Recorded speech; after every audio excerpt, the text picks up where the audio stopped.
생업의 문제 때문에 또는 여러 가지 잡다한 일들 때문에 모임에 참석하지 못하는 지체들 주님께서 여러 모양을 돌봐주시기 바랍니다. 또 많은 지체들이 할 수 있으면 최선을 다해서 말씀 앞에 나와서 말씀을 가르침 받고 말씀의 인도를 따라서 인생을 잘 경영해 나갈 수 있도록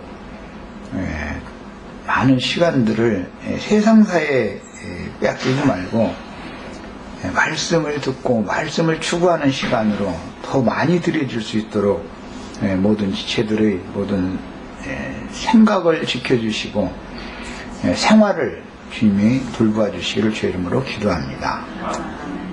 아멘. 아멘. 자, 오늘은 여호수아서 22장 41절에서 45절을 읽고 이 첫 시간은 이 말씀을 마무리 말씀으로 하고 22장 말씀을 다음 2시간 동안에 나누도록 하겠습니다.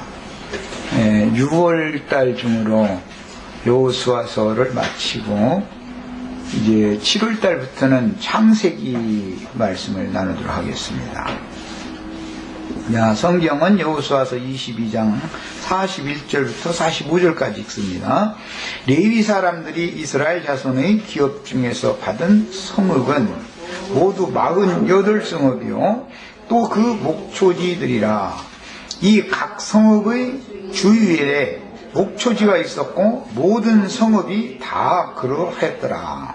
여호와께서 이스라엘의 조상들에게 맹세하사 주리라 하신 온 땅을 이와 같이 이스라엘에게 다 주셨으므로 그들이 그것을 차지하여 거기에 거주하였으니 여호와께서 그들의 주위에 안식을 주셨으되 그 조상들에게 맹세하신 대로 하셨으므로 그들의 모든 원수들 중에 그들과 맞선 자가 하나도 없었으니 이는 여호와께서 그들의 모든 원수들을 그들의 손에 넘겨주었음이니라. 여호와께서 이스라엘 족속에게 하신 선한 말씀이 하나도 남음이 없이 다 응하였더라.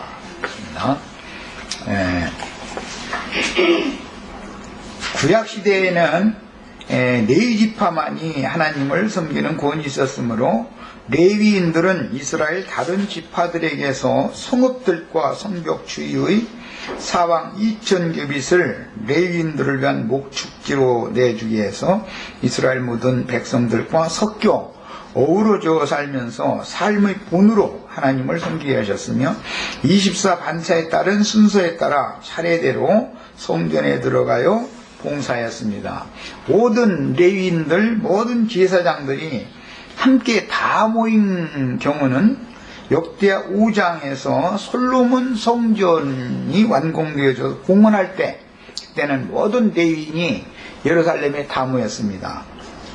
그 다음에 에스라 5장에 보면은 바벨론 포로에서 돌아온 이후에 레위인들 전체가 다 계수된 레위인들이 스룹바벨 성전을 재건축하고 그 성전을 봉헌할 때 전체가 다 모였습니다. 그 외에 연중에는 반차에 따라서 모여서 봉사를 했습니다. 그러니까 성전 봉헌 때 외에는 다 모이는 일이 없었다. 레위인이나 제사장들이 이런 것을 이제 기본적으로 알고 계셔야 됩니다. 그러니까 오늘날 이제 기성교계에서 흔히 제도권 교회를 주장하는 사람들이 자신들은 거룩한 성직자이기 때문에 세속계에 나가서 세속의 일을 하면 큰일 나는 것처럼 이렇게 가르치는 것은 성경하고는 도저히 맞지 않는 그런 다른 교훈인 겁니다. 이런 거에 대해서 아주 명확하게 깨달으셔서 그런 사람들과 대적을 할 때는 우리가 대항할 수 있는 뭔가 그거를 가지고서 대항을 해야 되는 것이지, 성경 어디에 말이야 목사들은 이러지 말라고 되냐 이런 식으로 애매모호하게 말을 하면 말다툼밖에 안 나는 거란 말이죠. 성경을 정확하게 알아야 되는 거예요. 그래서 그 결과로 이스라엘 모든 지파들은 하나님의 말씀을 맡아서 가르치고 말씀으로 재판하는 제사장들과 함께 어우러져서 살아가게 되었으므로 자연스럽게 레위인들은 백성들과 섞여 살면서 하나님을 섬겨 세상을 비추는 빛의 역할과 맛을 내는 소금의 역할을 감당하게 되었습니다. 이런 것들은 구약시대의 이런 일들은 비유입니다. 사도시대의 예루살렘 교회에서는 집사들이 구제의 일과 잡무를 전담하고 사도들은 말씀을 전하는 일과 기도를 전담했지만 조금 지나서 박해가 일어나니 흩어져서 집사들이 유대와 사마리아 등지의 말씀을 전하게 되고 대부분의 사도들도 갈릴리로 내려가서 생업에 종사하면서 주님을 모시고 지시하신 한 산에 모여서 하나님을 경배하는 교회 생활이 정식으로 시작됐으므로 자연스럽게 세상에 살면서 복음을 맡은 제사장들은 세상에 살면서 교회 생활을 실행함으로 하나님을 섬기는 복음의 제사장 직분을 수행하게 됐던 것입니다. 성경을 정확하게 알아야 돼요. 이렇게 이런 성경을 명확하게 알지 못할 때는 베드로가 제안한 말처럼 우리는 말씀 전하는 일과 기도하는 일에만 전무할 테니까 집사들한테는 구제하는 일이나 교회의 다른 잡무들을 맡기고 이렇게 하자. 이것이 무슨 법인 것처럼 그 한 가지만 갖고 주장하는 그런 경우가 있는데 그것이 완전한 것일 것 같으면 예루살렘에 핍박을 일으켜서 집사님들이나 사도들을 흩어버릴 필요가 없는 거죠. 그냥 예루살렘에 모여서 늘 제도권 교회 생활을 하게 해야 되는 거죠. 그러나 주님께서는 목적과 뜻이 있기 때문에 예루살렘에서 흩어져야만 유대와 사마리아와 땅끝까지 이르러 주님의 복음의 제사장들로서 증인들이 다 될 수가 있게 하는 것이기 때문에 흩어야 되는 일을 일으켰던 거예요. 하나님의 목적을 위해서 그런 거예요. 흩어진 사람들이 그럼 가서 자기 고향 마을에 가서 어부는 고기 잡아가면서 생활해가면서 주님을 섬기는 거고 농사 짓던 사람들이야 당연히 농사를 지면서 생활을 해야 되는 거고 목축업을 하던 사람은 목축업을 자기 생업을 해가면서 죄 성령은 어느 곳에서도 섬길 수 있게 된다 이 말이야. 어떤 장소에 가야만 섬기는 게 아니죠. 동시에 공장에서도 하나님 공장 일하는 사람도 섬길 수 있는 건 농사 짓는 사람도 섬길 수 있고 원양어선 타고 가서 고기 잡는 사람이라고 예수 못 믿으면 뭐가 되겠어요? 그래서 성령이 오셔야만 더 모든 것이 완전케 되는 것이다 이 말이에요.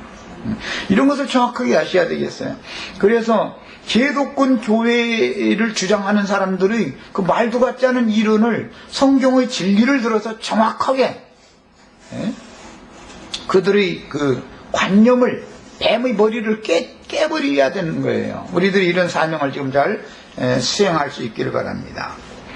그래서 예수 그리스도의 구속으로 말미암아 주 하나님을 섬기는 직분을 받은 성도들은 속세의 사람들과 섞여 살게 마련이며 세상 사람들에게 주 하나님의 말씀을 가르치고 본을 보이므로 빛의 역할을 감당하고 소금의 역할을 감당하게 하신 것은 하나님의 의도입니다. 하나님이 그런 의도가 있었기 때문에 예루살렘에 모여있지 못하게 하고 흩어버린 거예요. 그래서 박해가 일어난 거예요. 흩어지지 않으면 예루살렘에 끝내 머물러 있으면 결국 로마에 의해서 심판할 때 함께 멸망받게 될 거예요. 이런 중대한 문제를 바르게 이해하는 것이 필요합니다. 에스겔서 48장 8절로 14절에 보면 에스겔 선지자는 당시에 바벨론에 사로잡혀간 포로들 중에서 사역을 하던 선지자였습니다. 그러니까 바벨론 포로 중에 있는 선지자라고 해서 무슨 바벨론에서 성전 지어놓고서 하나님을 섬기는 법을 가르칠 수는 없죠. 바벨론에서는 그 용납이 안 되니까. 그렇지만 여전히 선지자로서 사역을 했으니까 그는 자기 생업은 생업대로 해가면서 선지자 노릇한 사람이다 이거예요. 예레미야나 에스겔이나 다니엘이나 이런 선지자들은 포로 중에 있었던 선지자들입니다. 그런데 그들이 무슨 예루살렘 성에서 무슨 성전 지어놓고 성전 안에서 제사장 노릇하던 그런 식으로 한 게 아니다 이거예요. 절대. 이런 것을 우리는 깨달아야 돼요. 그래서 에스겔 선지자의 이상에 보면은 반드시 이 백성들이 포로 생활을 마치고 때가 차면 돌아갈 때가 있는데, 돌아가게 되면은 그때 레위인들을 위하여 그들의 기업을 어떻게 분배해서 줘라 라는 계시를 또 받게 됩니다. 그것이 에스겔 48장 8절에서 14절 사이에 나오는 내용이에요. 에스겔 선지자는 바벨론 포로 중에 그 백성과 함께 포로 생활을 하던 중에 이스라엘의 징계 기간이 곧 끝날 것이며, 징계 기간이 끝나면 백성들은 본토와 예루살렘으로 귀환하여 성과 성전을 재건하고 온 지구상에 성전 문지방에서 발원한 생수를 흘러내보내는 복음의 제사장 나라 역할을 감당하게 될 것에 대한 이상을 보았습니다. 선지자에게 보여주신 이상은 육적 이스라엘 백성들에게 역사적으로 실현되고 주 예수 그리스도의 나라인 교회가 타락으로 말미암아 큰 성 바벨론에 포로 되었다가 적은 무리에게 진리와 생명의 회복이 실현되어 영광의 도성에 들어가게 되고 세상 나라가 주와 그 그리스도의 나라로 이루어지게 될 것에 대한 예표적인 이상을 보여준 거였습니다. 그 에스겔 선지자는 재건될 성전에 대한 이상을 봤죠. 그 에스겔 선지자에게 계시된 성전에 관한 이상에 따라서 스룹바벨 성전이 건축된 거단 말이야. 돌아간 무리를 통해서. 이런 것들은 다 그림자다 이거예요. 그러니까 오늘날 기독교계에 다 사로잡혀간, 즉 세속화된 기독교계는 바벨론 교회인데, 베드로전서 끝부분에 보면 바벨론에 있는 교회가 너에게 문안한다 그랬어요. 그럼 바벨론 교회는 끝까지 바벨론에 머물러 있으면 안 되는 거지요. 바벨론에 있는 자들은 다 도망 나와서 주님의 교회로 가야 된단 말이에요. 가서 함께 동역하고 함께 건축을 해야 되는 거예요, 성전을. 이것은 이상이다 이거예요. 구약 성경에 나온 이상과 계시를 역사상에 실현하는 거예요. 그리고 계시록의 끝에 가서 하는 얘기는 결과적으로 하는 얘기 뭐냐? 큰 음녀인 큰 성 바빌론에 있는 하나님의 백성들을 불러내가지고 성령과 신부가 오라 하는 그곳으로 가서 함께 하늘의 장작교회를 건축하는 거예요. 이 사람들이 11조로 드려진 거룩한 지성물이 되는 거예요. 이게 계시록 이제 14장에 하늘의 시온 산에 오른 자들이 11조들이잖아요. 10분 1이라고 그랬잖아요. 그것이 느헤미야서에서 이제 구약의 역사상에 보면 바벨론 포로에서 돌아온 무리들이 다 예루살렘에 살 수는 없죠. 지도자들과 10분 1에 해당하는 사람들만 예루살렘에 거하고 나머지 9분은 성 밖에서 다른 성읍에서 살겠다 이거예요. 이것은 예표다 말이에요. 우리는 돌아온 무리라 할지라도 거룩한 성에 들어가는 권세를 얻은 10분 1에 들어가는 걸 추구를 해야 되는 것이지, 그냥 백성만 돼도 좋다 이래는 안 된단 말이에요. 성 밖에서도 좋다라는 것이 어디가 있어요. 기왕이면 성 안에 들어가는 권세를 얻어서 그리스도로 더불어 제사장이 되어 1000년 동안 왕노릇하는 그런 권세를 얻는 걸 추구를 해야 되는 것이죠. 선지자의 그 이상 중에 육적 이스라엘 백성들에게 역사적으로 실현되고 주 예수 그리스도의 나라인 교회가 타락했다가 큰 성 바벨론의 포로가 되는데, 그건 이제 세속교회가 된다 이 말이죠. 그것은 잘 아는 것처럼 AD 313년에 콘스탄티누스라고 하는 로마 황제가 로마 나라에 등재되어진, 우리나라로 말하면 주민등록에 호적에 올라가 있는 사람이면 다 기독교인이 되는 법령을 발표했다 이거예요.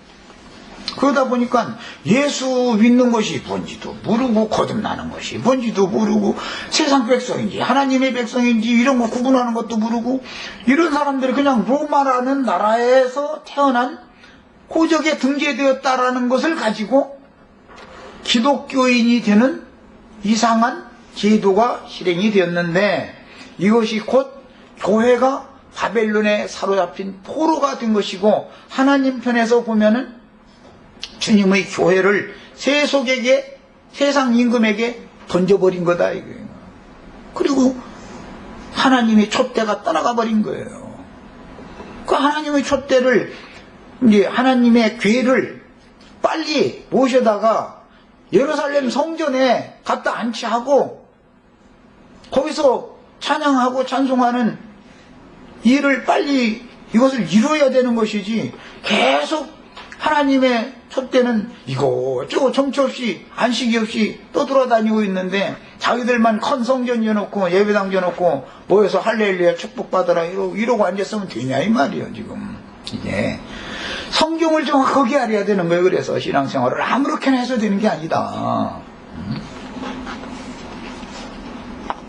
교회의 심판이라는 게 뭐예요? 교회에는 그리스도가 머리가 되고 그리스도가 왕노릇을 해야 되는데, 음력교회는 땅의 왕족들인 7머리들이 다 각자 저희가 머리 노릇하고 저희가 왕노릇을 하니까 그것은 주님의 교회가 아니다 이거예요. 그래서 버가모 교회로부터 시작해서 거기는 사탄의 위가, 사탄의 보좌가, 왕좌가, 교회의 그리스도의 보좌가 있어야 되는 건데 사탄의 보좌가 딱 세워지게 된 거예요. 이게 뭐예요? 바벨론 로마 황제가 교황이 되어져 가지고 세속권과 세속의 황권과 교계의 흔히 말하는 교권을 혼자 다 사로잡아버리고 하늘과 땅의 모든 권세를 지가 행한다 이거예요. 세상의 속권이라는 건, 땅의 권세라는 것은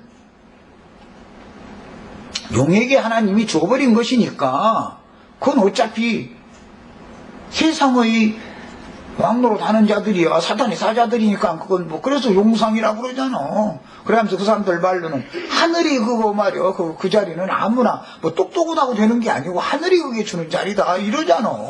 근데 그들이 하나님은 막이거든. 그래서 계시록에서는 용에게서 그 보좌를 받은 거다 그랬잖아요. 아니 성경이 이렇게 정확하게 설명을 해놓고 있는데도 이런 간단한 이치 하나도 설명을 이해를 못하는데, 그런데 그 용에게 권세를 받은 바다에서 올라온 짐승이 땅에서 올라온 짐승들에게 자기를 섬기게 하기 위해서 우상 신전을 사방에 온 땅에 세우게 만들고 권세를 준다 이거예요. 그러다 보니까 뭐냐, 이제 좋은 거 한 가지가 있어요. 그 사람들 성당이나 예배당은 아무리 넓은 땅을 차지하고 아무리 재산이 많아도 나라에 세금 내라고 하니요. 이거는 아주 용납해줘. 그건 뭐예요? 그런 방법으로 세상이 교권을 계속 좌지우지한다 이거예요. 그리고 나서 그렇게 하려면 세상 나라에다 등재를 해야 되잖아. 장로교 다니면 장로교 다니고 로마교는 로마교, 여기다 이렇게 땅 샀는데 무슨 교단의 무슨 교회 여기다 뭐 설립 터다 하고서 아예 허가를 내야죠. 그래야 건축을 하죠. 예배당 지려면. 그 사람들은 다 지금 뭐예요? 용에게 말하는 권세를 그렇게 해서 세상으로부터 받아가지고 그 짓을 하는 거예요 지금. 이걸 알아야 된다 이 말이에요. 그게 뭐예요? 짐승나라지. 그게 무슨 그리스도의 왕국이냐 이 말이에요. 우리는 여기에서 벗어나는 거예요. 땅에서도 구속을 받아야 되고 사람 가운데서도 구속을 받아야 돼요. 짐승인간들에게서 벗어나야 되고 땅에서 벗어나야 된다 이거예요. 하나님의 나라는 세상 나라와는 다른 나라다 이거예요. 완전히. 그래서 선지자 예상 중에는 레위인들 중에서도 오직 사독계열의 지상들만 그 영광스러운 지상 직분에서 우대를 받게 되었는데, 그들은 주님의 초림 때 복음서에 나오는 사두개파의 근원이 되므로 정치적으로 우대를 받던 제사장 직분이 결국은 시간이 지나면서 어떻게 변질되는지를 역사상에 이미 다 보여줍니다. 예수님이 오셨을 때 요한의 아버지가 사두개파 사독계보에 속하는 제사장이었죠. 하나님이 오실 때는 그때까지가 끝이다 이거예요. 더 이상 이제 무슨 그래서 레위인들과 아론의 직계에서는 아론이 네 아들을 뒀다가 나답과 아비후가 다른 불로 제사하다가 죽고 엘르아살과 이다말이라고 하는 3자 4자가 살아남았죠. 그런데 그 엘르아살의 장자는 비느하스라는 사람이고, 그 사람은 후에 그 사람의 후손은 제사장 직분을 엘리로 말미암아서 뺏기게 됩니다. 엘리가 일어났기 때문에 엘리는 엘르아살의 후손이 아니고 이다말의 후손이단 말이에요. 그 엘리 제사장에게는 이 실로를 물같이 말갛게 다 쓸어버리겠다 그랬죠. 그러면 실로라는 성소는 망해버릴 성전의 제사장은 엘리의 후손들이다 이거야. 그래서 결국 다윗 왕 때 아히멜렉이라고 하는 왕이 다윗 왕에게 먹을 식물과 급한 다윗 왕에게 칼도 내주고 이렇게 해서 공을 세웠기 때문에 다윗은 24반차를 회복을 시켜가지고 엘르아살의 계보와 이다말의 계보를 다 동등하게 제사장 직분을 행하게 했는데, 다윗의 말년에 아도니아가 두 번째 반역을 일으켰을 때 아히도벨의 후손인 아히멜렉의 후손인 아히도벨이라고 하는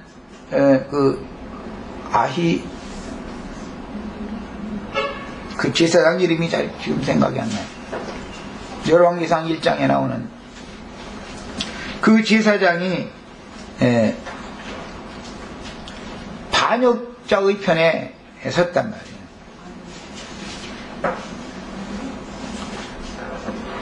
아도니아의 반역에 아히도벨 제사장이 아도니아의 반역에 섰죠. 그래서 솔로몬 왕 때는 이제는 완전히 이다말 계보의 제사장 직분은 완전히 파해져 버리고 사독계열의 제사장 직분이 세워진 후로 예수님이 올 때까지 이어졌던 거예요. 이제 이것이 성경의 구약 성경에 나타난 역사입니다. 그렇게 돼서 자연스럽게 예수님이 오셔가지고는 이제는 사두개파만이 제사장 노릇을 하는 제도권도 완전히 패버렸죠. 이게 역사예요. 사독계열의 레위인들만 제사장 직분을 감당하는 영광을 얻은 것은 다윗 왕을 도와 나라를 세운 공로로 다윗 왕에게 제사장 직분을 위임받았고, 압살롬의 반역에 가담하지 않고 끝까지 다윗을 도와서 충성했으며, 압살롬의 동생 학기스의 아들 아도니아가 반역했을 때도 솔로몬을 도와서 다윗 왕국의 국권을 잇게 한 공훈 때문에 사독계보가 제사장 직분을 잇게 된 거예요. 그래서 이때부터 아론의 사자인 이다말의 후손이요 엘리 제사장과 아히멜렉의 후계인 아비아달 제사장 직분은 반역자 아도니아에게 붙었으므로 역적이 되어졌고, 아론의 삼자인 엘리에서의 후손 비느하스의 후손인 사독 계열 제사장들은 솔로몬의 치세 이후로 우대를 받게 되어 요한의 부친인 사가랴까지 이어지게 되고 사두개파라고 하는 교파를 형성하게 됐습니다. 그들은 종교적인 교권을 가진 기득권자들이었던 것이죠. 그냥 그들은 사실은 예수를 믿지 않는 사람들이었습니다.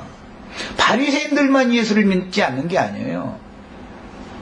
선지자가 본 이상의 유대 땅 예루살렘 성전이 세워질 지역은 특별히 거룩하게 성별하여 하나님께 바치는 땅이며, 그 땅은 레위지파 제사장들의 특별한 몫으로 주게 될 기업이었습니다. 성경에서는 이처럼 제사장들을 위한 기업을 특별하게 취급하는데, 이런 그림자는 신약에서도 성도들이 받을 기업의 내용에 있어서는 특별한 기업이 있다는 것을 보여주는 그림자입니다. 이것은 무슨 교권을 넘겨주는 것이 아니라, 베드로는 그런 유대인의 사상이 씻어져 나가지 않았기 때문에 무슨 굳이 하는 일이나 교회에 일어나는 모든 잡단 잡무는 집사님들한테 맡기고, 우리는 말이야 거룩한 더 높은 사도들이니까 우리는 오직 그냥 말씀 전하는 일과 기도하는 일에만 전무하자. 또 다 그러니까 유대인들이었기 때문에 그걸 좋게 얘기들 하는 거예요. 그러나 그것은 하나님의 뜻이 아니다라는 걸 알아야 되는 거예요. 그게 하나님의 뜻일 것 같으면 예루살렘에 박해를 일으켜가지고 집사들을 흩어서 복음 전하게 하거나, 집사들이 복음 전하면 안 되죠. 구제하는 일이나 하고 잡무나 맡아야 되는데, 집사님들이 나가서 사마리아나 유대 땅에 복음을 전했기 때문에 복음이 확산되게 된 거예요. 실제로는 시대가 바꿔지는 거예요. 이렇게 이런 경륜을 알아야 된다. 그래서 이런 비유의 결국은 거룩한 성에 들어갈 권세를 받은 이기는 자들에게 주시는 특별한 기업의 몫으로서 그리스도로 더불어 지사장이 되어 1000년 동안 왕노로 다른 권세를 얻은 자들의 기업의 특별한 분깃이다라는 걸 말하는 것이지, 조건을 누구는 갖고 있고 누구는 평신도다라는 걸 말하는 게 전혀 아니다. 신약성경은 이걸 바꾼다 이 말이에요. 사람이 온전케 되어지고 하나님의 말씀을 확실하고 정확하게 깨달아가지고 나가서 복음을 위하여, 말씀 전파를 위하여 일생을 수고하는 사람들에게 주는 특별한 분깃이 있다라는 것을 말하는 것이지, 자기네들만이 특별한 무슨 제도권에 따라서 말씀을 전할 권세가 있다라고 하는 걸, 이걸 말하는 게 아니다 이 말이에요. 이게 세상적인 조건의 문제가 아니라 그 사람이 주님 앞에서 얼마만큼 큰 은혜를 받아서 복음을 위하여 남은 인생을 어떻게 사느냐, 사람이 얼마만큼 온전한 사람이 됐느냐, 이걸 가지고 특별한 분깃을 주고 상을 주는 차선은 그렇게 정한다는 거예요. 이것을 잘 깨닫는 게 필요합니다. 그래서 그들의 특별한 분깃은 어떤 경우에도 에스겔 선지자의 그 돌아온 무리의 성전 사방 2만 척까지는 제사장들을 위하여 분깃으로 내주라 그랬는데, 그것은 절대로 사지도 못하고 팔지도 못한다. 사고 팔고 할 수 없다 그랬어요. 우리 형제 자매님들은 이것은 누구에게 사고 팔고 하는 문제가 아닌 이런 완전한 기업을 다 받으시길 바라요. 이것은 영의 문제다 이거예요. 그래서 이런 사실도 비유로서 특별히 거룩하게 분별해서 하나님께 드린 땅, 곧 거룩한 성 새 예루살렘을 건설한 땅은 주님께 끝까지 충성하고 헌신하는 이기는 자들의 몫으로 특별하게 구분한다는 뜻입니다. 그래서 아까 소개해드린 것처럼 느헤미야 11장 1절에 보면, 돌아온 무리들의 백성의 두목들은 예루살렘에 머물렀고 그 남은 백성은 제비를 뽑아서 10분 1에 해당하는 사람에 들어가면 거룩한 성 예루살렘에 거하게 하고 그 구분은 다른 성읍들에 거하게 했습니다. 구약 성경에서는 제비를 뽑아서 이걸 결정했어요. 거룩한 성에 들어가서 영원히 살 사람들은 제비 뽑혀야 되는 거예요. 이것은 뭘 말하는 거예요? 하나님이 그걸 정하신다 이 말이에요. 하나님이 그런 것이지 제도권에 따라서 하는 게 아니다 이거예요. 이것을 우리는 꼭 깨달아서 계시록의 거룩한 성에 들어가는 권세를 얻는 사람들은 하나님이 판단하실 때, 이 사람은 날마다 밥이나 하고 설거지만 하고 애기나 봐주고 그런 사람이지만 하나님이 너는 됐다 하고 판단하면은 그는 거룩한 성에 들어가면 권세를 얻는 거고, 세상 교계에서 수만 명을 모으고 수천 명을 모아서 컨예배당 건축해서 유명한 목사님 노릇했지만 너는 아니다 하면 아닌 거예요. 그는 너는 성 밖으로 하면 끝나는 거예요. 그냥. 그런데 계시록에 보면 어떤 사람들은 성 밖에 있게 된다냐면 개들과 복술자들과 술법 행하는 자들과 거짓말을 지어내기를 좋아하는 자들 전부 다 성 밖에 있게 된다 이랬어요. 무엇인지를 알아야 된다. 우리는 성 밖에 쫓겨나는 일이 없고 다 성 안에 들어간 권세를 다 받으시기를 바라요. 이것이 제사장들을 위해서, 왕들을 위해서 특별히 어떤 분깃을 정해놓은 율법의 완성이다 이 말이에요. 그러니까 무슨 나는 신학교 나왔으니까 뭐라고 이런 소리 하면은 그냥 웃어넘겨야죠. 참 참 심한 말로 말하자면 돌아가던 들고양이도 하품하고 웃어가면서 지나갈 일이요. 그런데도 그게 너무 당연한 것이 아주 그냥 너무 당연해. 이게 얼마나 이것을 깨부시기가 이렇게 힘들다니까. 예수님도 이걸 깨부시러 오셨는데 사도들이나 주의 증인들은 다 이 일을 위해서 목숨을 내는 거예요. 그런데 이게 보통 문제가 이 싸움이 계시록 끝까지 피를 흘리는 게 이것 때문에 그러는 거잖아요. 발람과 니골라당 하나님 미워하신단 말이에요. 그거 다 파야 된다. 이거 하면은 그 사람들이 들고 일어나거든. 그 사람들이 자기네들이 기득권 유지를 계속 해야 되는데 물러나려고 하나 예수도 죽이는데 신부나 목사라는 그런 제도권이 성경에 있냐 하면은 에베소서 4장 10절 보라고 목사와 교사들 있지 않냐고 이러고 따지고 앉았고 말이에요. 그럼 그게 무슨 그게 목사라는 단어냐고 말이에요. 이러면서 하면은 나중에 우물우물 엉뚱한 소리하고 말이에요. 사람들이 몰라서 그러는 게 아니에요. 그게 목사라는 단어가 아니거든. 그래도 그냥 그 한 절 때문에 성경을 쓸 거냐 안 쓸 거냐 아무리 성경 출판을 해놔도 대한성서공을 출판해놔도 거기 목자라고 지난번 표준 성경인가 그거 목자라고 뭐냐 그거 한 절 안 고쳐주면 우리는 그거 사용 않겠다 그래가지고 그거 그냥 다 폐지돼 버리고 말았었잖아요. 그리고 나서 결국은 개역 개정 성경마저도 결국은 기독교계 목사들한테 치고 그 구절을 여전히 또 목사라고 번역을 그거 항복하니까 그래 그러면 우리가 쓰겠다 이래서 바꾼 거예요 지금. 이렇게 무시무시합니다 이게. 그 단 한 구절 그 한 단어 바꾸는 문제 때문에 성경을 쓰냐 안 쓰냐를 결정해버려. 수십만 권을 찍어냈는데 그걸 다 그냥 폐지 공장으로 다 보내버렸다 이거예요. 목사라는 거 한 구절 때문에. 이렇게 이 기득권을 부러뜨린다는 게 어렵습니다. 세상 나라에서도 가진 자, 배운 자, 세상에 무슨 기득권을 가진 자들의 세력을 서민들은 아무리 이걸 뒤집어 풀라 해도 안 되는 거예요. 안 되는 거예요. 아니, 세상 나라도 그렇게 어려운 거예요.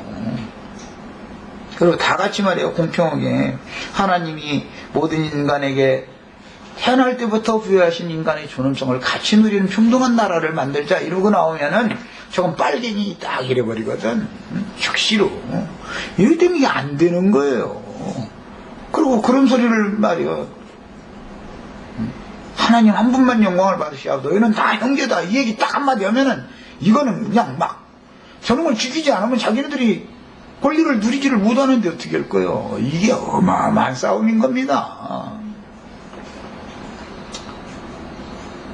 뭐 정치 얘기는 난 별로 하고 싶지도 않은데 세상 나라도 짐승나라지만 기독교라고 하는 것도 짐승나라다 이거예요. 바다에서 올라온 짐승만이 짐승이 아니고 두 짐승의 체제로 되어 있는 거예요. 세상 나라라는 건. 오늘날까지도 평신도들과 성직자 제도를 굳게 주장하는 몇몇 교권주의자들에 의하여 하나님의 선하시고 기쁘신 뜻이 실현되지 않고 있는데 그 원흉은 소위 말하는 사제학교라는 것을 실행하여 성직자를 양성함으로 율법 제도를 변혁하여 완전케 하신 주님이 세우신 교회 생활의 회복을 극구 반대하며 가로막는 악행을 벌이지 않기 때문이며 어리석은 신자들이 사단의 사자들의 일방적인 교리를 맹신하고 쫓아가 버리기 때문에 이미 개혁을 이루어 놓으셨지만 개혁이 여전히 안 되고 있는 거다 이거예요. 사단이 발밑에 밟히질 않고 있는 거예요. 만물이 그리스도께 지금 복종을 않는 원인이 뭐예요? 믿는다 하는 자들이 복음에 복종하지 않기 때문에 그러는 거다 이거예요. 그러니까 심지어 하찮은 모기도 만물의 영장이 사람한테 달라붙어서 피 빨아 먹어버린다니까 거역하는 거예요. 인간이 하나님 앞에 불복종하니까 만물도 사람에게 거역하는 거예요. 반역이라는 게 그래서 있는 거예요. 평신도와 성직자 제도를 실행하는 신앙생활은 아론 반차를 쫓는 신앙생활이며 주님은 아론 반차를 쫓는 신앙생활을 끝내고 영원하신 대제사장이신 멜기세덱의 반차를 쫓는 신앙생활을 하도록 모든 것을 개혁해 놓았지만 사단의 사자들인 교권주의자들은 주님의 개혁을 극구 반대하면서 여전히 발람의 교훈과 디골라당의 교훈을 실행하고 있으니 우리는 주님께서 이루신 구속을 실현하는 교회 생활의 회복을 위해서 생명을 바쳐야겠습니다. 이 일로 다 아주 나랑 같이 길동무해. 그러면 절대 이건 아주 가장 완전한 거예요. 이 문제만큼은 성경이 하나님의 말씀이 책임을 져요. 걱정하시지 말고 말이에요. 무슨 놈의 신부제도 목사제도가 말이에요. 무슨 신학교 졸업하면은 말씀 가르치라는 성경 교육을 대봐. 이와 뱀새끼야 막 이걸 할 수 있어야 된단 말이에요. 그런 구절이 어디가 있느냐 말이에요. 그래서 하나님 말씀이냐. 너희가 지금 지어낸 말이잖냐 말이에요.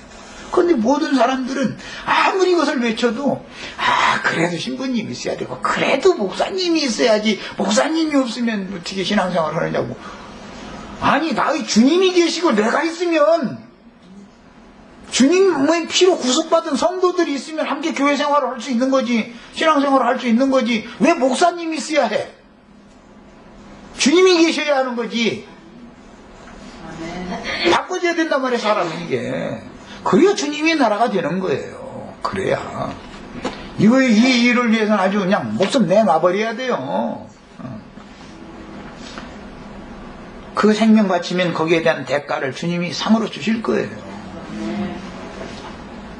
오늘 이제 읽은 21장 43절로 45절 말씀에 이스라엘 족속에 말씀하신 선한 일이 하나도 나옴없이 다 응하였다 그랬는데 성경에서 가나안 땅을 하나님의 군대에게 붙여서 진멸하게 하시고 그 땅을 이스라엘 백성들의 안식과 기업으로 분배하신 것은 주의 제자들에게 복음 전파의 사명을 맡기시고 천국 동장인 세상을 복음으로 정복하여 주와 그 그리스도의 왕국으로 세우실 것에 대한 예표입니다.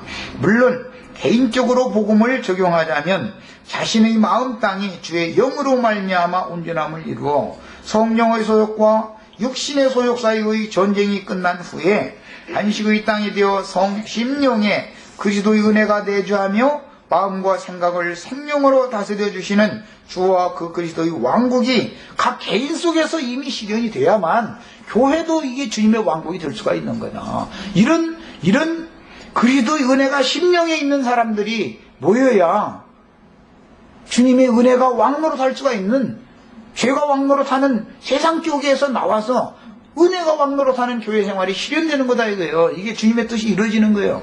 성경 계시록 마지막이 뭐예요? 아멘. 주 예수여 오시옵소서. 예수 그리스도의 은혜가 너희에게 있을지어다예요. 왜? 바울 사도의 모든 편지 글마다 하는 말이 뭐예요? 주 예수 그리스도 은혜가 너희 심령에 있을지어다. 이거예요. 매번 하는 얘기가 이 얘기예요. 왜 그러는 거예요? 죄가 왕노릇 할 거냐 은혜가 왕노릇 할 거냐 이 싸움을 하는 거예요.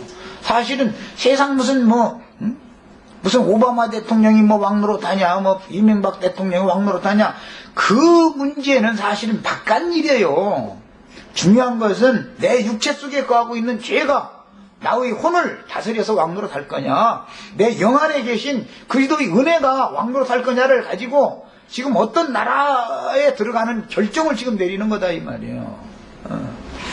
이 싸움하는 것이 뭐예요? 사람이 왕노릇하고 사람이 머리 노릇하고 하는 그 사람들이 교권주의자 노릇해서 왕노릇하는 나라를 깨야 된다 이 말이에요. 내 심령 안에 그리스도의 은혜가 항상 임재하셔서 오늘 또 내일 또 이 시간 또 다음 시간도 그리스도의 은혜가 각 사람을 다스려주면 그게 그리스도의 나라다 이거예요. 이게 우리는 이것을 위해서 생명을 내놓는 거예요. 무슨 인간 나라의 신학교리가 어떠고 하는 건 이건 말도 같지 않은 소리 하는 거예요 전부. 그건 저들이 자기네들이 왕노릇 하자는 거지요. 큰 음료의 머리 노릇을 저희가 하자는 것이지요. 교회의 머리는 그리스도 한 분밖에 없는 거예요. 그리스도가 머리 노릇해요. 그리스도는 세상 대인들이 다스린 것처럼 다스린 게 아니다 이거예요. 은혜로 왕노릇하고 다스리는 거다 이 말이에요. 은혜로. 우리는 주님의 왕국이 세워지기를 위해서 생명 바치는 거예요. 복음을 알아야 이걸 하지 말씀을 알아야. 천국 복음은 모든 민족에게 증거되고 온 지구상에 주님의 말씀이 실현되어야 하며 그러려면 자연히 하나님은 복음을 맡은 주님의 군사들인 전도자들에게 세상 사람들을 붙여주셔야 합니다. 그런데 예표상으로 이스라엘 군대에게 가나안 족속들을 붙였다. 너희가 올라가서 싸워라. 그럼 내가 그들을 너희 손에 붙여놨다. 이랬어요. 이게 무슨 뜻이에요?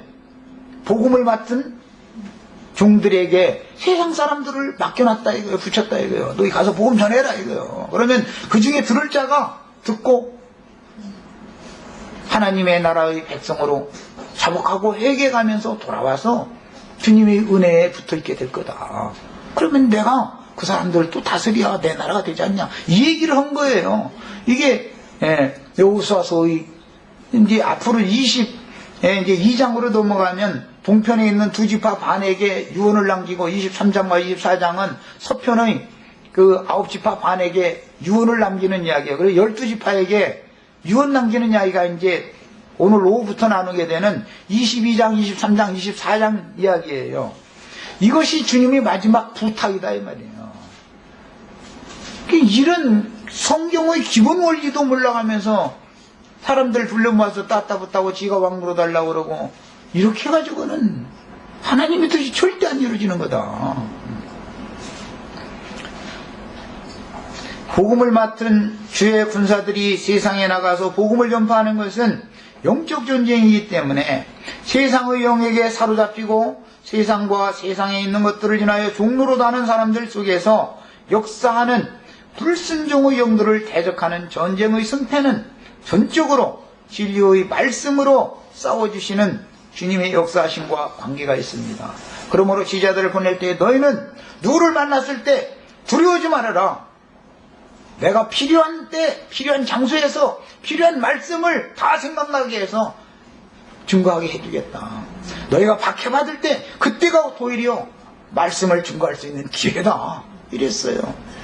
이런 말씀들을 꼭 붙잡으시기를 바랍니다. 여호수아의 군대에게 붙이신 대적이란 하나님을 모르는 사람들 속에서 역사하는 불순종의 영들을 의미하며 대적들을 진멸하고 다 죽인다는 표현은 물리적으로 사람을 죽이는 것. 그건 구약시대는 물리적으로 사람을 죽였죠. 그러나 이것은 복음 전파를 상징하는 거기 때문에 육신적으로 사람을 창칼로 찔러 죽이라는 말이 아니라 이거예요. 진리의 말씀으로 옛사람, 그 옛사람의 자아를 죽여버리고 복종시켜라 이 말이에요. 그리스도께 복종시켜라. 그리고 은혜가 그 사람을 주장하고 다스리게 해라. 그리스도의 은혜가 그 사람의 영혼을 다스리게 해라. 이 얘기를 한 거예요. 그래서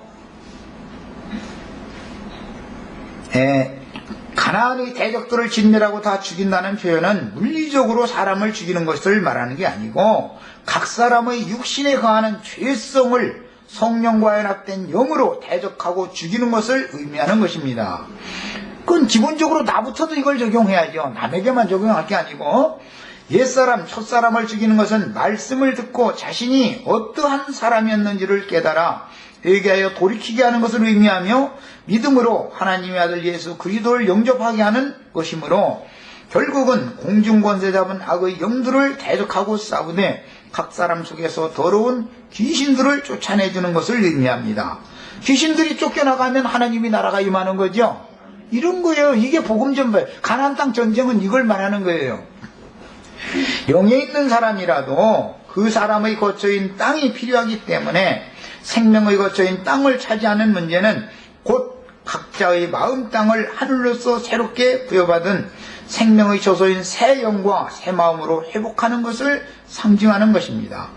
우주적인 경영을 하시는 하나님의 입장에서 볼 때는 여호와께서 이스라엘 족속에게 말씀하신 선한 일이 하나도 남음이 없이 다 응하였더라라는 말씀은 주님께서 전파하신 복음이 땅 끝까지 증거되고 구원 얻을 자들의 충만한 수가 채웠다는 뜻이고 주와 그 그리스도의 나라가 실현되었다는 뜻입니다. 그러나 이것은 궁극적인 완성을 말하는 것이고 예수님이 사실은 팔레스타인 땅마저도 다 정복하지 못했습니다. 사실은 갈릴리에서 예루살렘까지 오셔가지고 죽었죠. 그리고는 사도들을 보내서 이제 너희는 모든 민족에게 땅끝까지 나와서 다이 증인이 되어라 해서 지금 여호수아의 가나안 땅 정복 전쟁이 다윗 때까지 이어지는 것처럼 지금 전쟁이 계속 1차적으로 예수님을 통해서 이루어졌지만 그것에 근거해서 다윗의 거룩한 성 예루살렘을 건축하고 거룩한 성 예루살렘에 들어갈 10분 일에 해당하는 사람들을 불러 빼내는 일이 지금 계속되고 있는 거다 이 말이에요. 아까 느헤미야 11장 1절 잘 이거 기억해 두세요. 돌아온 무리 중에는 10분 일에 해당하는 사람들이 제비 뽑힌 사람들만 거룩한 성 예루살렘에 거하고 나머지 9분은 다른 성에서 성 밖의 성읍들에서 거했어요. 나머지 성읍에 거하는 사람이 되려고 하지 말고 거룩한 성 새 예루살렘에 들어가서 거하는 권세를 다 받으시길 바랍니다. 시간이 이거 잠깐 빨리 해서 마치겠습니다. 그래서 각 개인에게 적용하다면 믿음의 세계에 들어간 영혼이 온전하고도 완전한 구원을 이루어 육신의 장막을 벗어나서 새 하늘과 새 땅의 신령 세계에 들어가 혈과 육의 세상을 끝내고 만유의 주제신 주님 나라에서 영생을 누리는 안식에 들어갔다는 뜻입니다. 이 일을 위하여 주님이 새 일을 시작하신 사실이 신약 성경이 증거하는 바이며 그 구체적인 성취는 아들의 이름으로 아버지께서 세상에 보내신 진리의 영께서 끝까지 행하시는 새 창조입니다. 육신으로 행하신 것은 여호수아의 사역이 끝난 거고 성령이 행하신 것은 다윗 때까지 이어지는 거다. 얘기예요. 새 창조를 이루자니 자연히 옛 창조를 폐해야 하는데 옛 창조를 멸하는 것이 곧 가나안 땅의 7 족속을 멸하는 것으로 상징된 것이며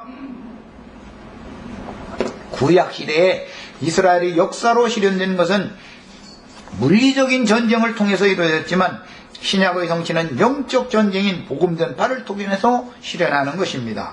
이처럼 구약 성경에서 증거하는 역사적인 사실들을 영적으로 적용하지 않고 육적으로 믿으면 물리적으로 사람들을 죽이는 세상 전쟁을 통해서 주님 나라를 세우려는 엉뚱한 이념 전쟁이 일어나게 되죠. 그래서 공산주의라는 게 일어난 거잖아요.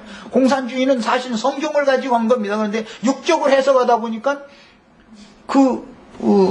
사람 피를 흘려도 공산주의 사람들은 사람 죽는 거 눈 하나 꿈쩍하지 않습니다. 주님의 새 창조를 이루실 영원한 나라는 각 사람의 마음을 주장하고 있는 악의 영들을 진멸하고 새 영과 새 마음을 넣어주는 영적 전쟁이라는 것을 반드시 올바르게 인식해야겠습니다. 아직 모든 피조물들이 주의 발 아래 완전히 굴복하지 않은 것은 여전히 마귀의 세력이 사람을 붙잡고 주장하기 때문인데 주님의 새 일은 재림이라는 경륜적인 하나님의 경영에 따라서 최종적으로 완성될 것입니다. 재림이라는 것은 매 세대에게 이루어졌다가 최종적으로 완성된다 이걸 말한 거예요. 가나안 땅을 정복하고 발 아래에 든 다음은 결국 마귀와 결탁된 각 사람의 마음과 생각이 그리스도의 그 영께 완전히 굴복되고 온전히 순종하는 상태를 의미하며 그때 비로소 주와 그 그리스도의 나라가 실현되어 1000년 동안 아들의 나라가 나타나고 그 후에는 영세로 들어가게 됩니다. 주의 선하신 말씀은 반드시 다 이루어질 것이며 선하신 주의 말씀이 실현되는 것은 믿음의 세계를 의미하므로 물질적인 세계의 일들에 초점을 맞춘다면 선하신 말씀으로 물질적인 전쟁을 일으켜서 무고한 생명을 살상하는 결과가 올 것입니다. 믿음은 이게 그래서 로마교가 육적으로 적용하다 보니까 십자군 전쟁이라는 걸 일으켰잖아요.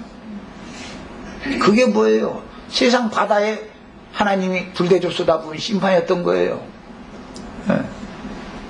땅에 불대접 쏟아 심판하신 것은 사실은 로마의 콘스탄티누스 대제라는 사람 때 전쟁을 일으키다가 자기가 뭐 환상을 봤다 해가지고서 예수 그리스도 이름으로 다 자기를 대적하는 자들을 다 그냥 군대 파송해서 다 짓밟아버리고 정복하는 피를 흘리는 그런 것으로 잘못 적용한다 이거예요. 그 계보가 뭐냐? 로마교와 개신교다 이 말이에요. 그래서 로마교와 개신교는 계속해서 진리의 증거를 하는 사람들의 피를 끊임없이 흘려오는 거예요. 이게 피 흘리는 자들이에요. 이게 이것을 아셔야 되겠습니다. 여기까지 하고 잠시 쉬었다가 22장 말씀으로 들어갑니다.